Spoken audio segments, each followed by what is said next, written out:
યુવતીઓના Pakistan કનેક્શનમાં photo ખુલાસો, આરોપી અશોક સોથાર ઉર્ફે અબુબકરનો મોટો ખુલાસો। પોલીસે કોર્ટ પાસે 10 દિવસના રિમાન્ડની માંગણી કરી હતી, જેમાં નામદાર કોર્ટ દ્વારા 7 દિવસના રિમાન્ડ આપવામાં આવ્યા હતા। આરોપી 1.5 વર્ષ પહેલા 10 પાકિસ્તાની યુવતીઓના સંપર્કમાં આવ્યો હતો, જે સતત સંપર્કમાં રહી તે યુવતીઓ સાથે ચેટિંગ કરતો હતો। એક યુવતી સાથે ચેટિંગ કરતા તેની પ્રેમ સંબંધ પણ બંધાઈ ગયો હતો, જેમાં યુવતીએ આરોપી અશોક સોથારને જણાવ્યું હતું કે તમારે મારી સાથે લગ્ન કરવા હશે તો તમારે ધર્મ પરિવર્તન કરવું પડશે, જેની માટે હું અહીંથી તમને અમારા ધર્મની કેટલીક બુક્સ મોકલીશ। બાદમાં આરોપીને ઓનલાઈન મારફતે જ પાકિસ્તાનના મૌલવીએ ધર્મ પરિવર્તન કરાવ્યું હતું, જે બાદ આરોપી અશોક સોથાર ઉર્ફે અબુબકર બની ગયો હતો। ધર્મ પરિવર્તન કર્યા બાદ તે મસ્જિદમાં પણ જતો નહીં હતો, જો કે પરિવર્તન કર્યું તે તેના પરિવારને જાણ હતી નહીં। આ રીતે ધર્મ પરિવર્તન કરાવવું એક પ્રકારનો હની ટ્રેપ હોઈ શકે છે। આમ અમને બધું તપાસ કરવામાં આવે તો મોટો ખુલાસો થઈ શકે તેવી શક્યતાઓ। જો કે આરોપી મૌલવી સોહેલના સંપર્કમાં તો પાકિસ્તાની તેના કહેવા પ્રમાણે જ આવ્યો હતો। Bite Rajdeepsinh Nikum, DCP Surat police.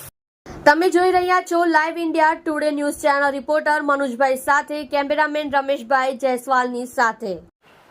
તારીખ 4/5/2024 રોજ મોહમ્મદ સોહેલ ઉર્ફે મૌલવી, જે કઠોરનો હતો, એને ક્રાઇમ બ્રાન્ચે અગાઉ ધરપકડ કરેલી।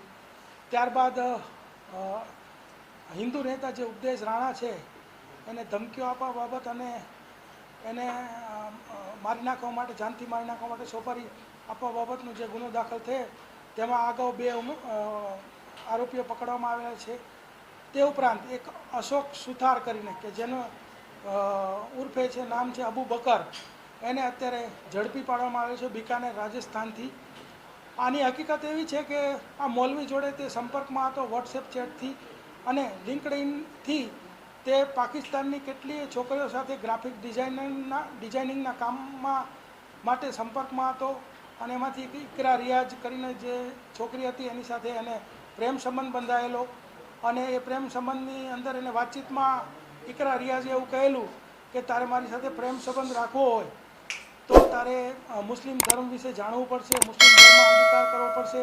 ત્યારબાદ એક પાકિસ્તાન મૌલવીના પાસેથી એને ઓનલાઈન મુસ્લિમ ધર્મ અંગીકાર કરેલો અને એને જે મૌલવી જે છે મોહમ્મદ સોહેલ, એની સાથે વોટ્સએપ ચેટમાં 1 કરોડની સોપારી લીધેલી ઉપદેશ રાણાને મર્ડર કરવા માટે।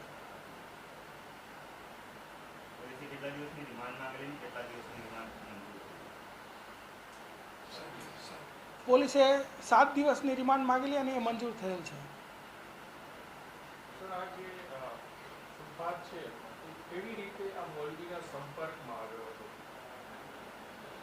સુથાર જે છે એને ઓનલાઈન ચેટિંગ કરવા માટેનો એ શોખ ધરાવતો હતો, એટલે જુદા જુદા ગ્રુપોમાં લિંક્ડઇનથી ગ્રાફિક ડિઝાઇનિંગ બાબતે અલગ અલગ સંપર્કમાં હતો। ઓછામાં ઓછી 10 મુસ્લિમ મહિલાઓ જે પાકિસ્તાનની છે એની સાથે સંપર્કમાં હતો। એ સંપર્ક કરતાં કરતાં એના મૌલવીનો સંપર્ક થયો અને એ સંપર્કની અંદર વાતચીતમાં એ બંનેની એક ચેટ છે અને એમાં એને કીધું કે મુझे कुछ भी काम करना है, તો એ કામ કરવા માટે આણે ઉપદેશ રાણાનો ફોટો મોકલેલ અને 1 કરોડ રૂપિયાની ઓફર કરેલી।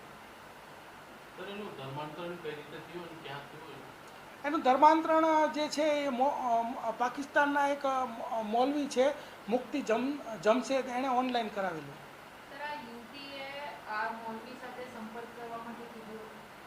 હા, ઇકરા રિયાઝ કરીને જે યુવતી છે એણે મૌલવી સાથે સંપર્ક કરવા નહોતું કીધેલું, મૌલવી સાથે તો એ અલગ રીતે સંપર્કમાં આવેલો, પરંતુ ધર્માંતરણ કરવા માટે એણે કીધેલું।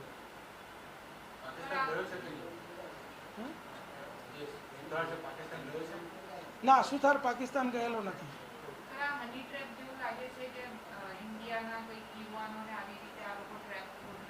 હા, ચોક્કસ હની ટ્રેપ હોવાની પ્રવૃત્તિ જે છે એ જણાઈ આવે છે કે ભાઈ, કારણ કે જુદી જુદી 10 મહિલાઓના સંપર્કમાં આ વ્યક્તિ હતો અને 10 મહિલાઓના સંપર્કમાં એને ઇકરા રિયાઝ સાથે પ્રેમ સંબંધ બંધાયેલો।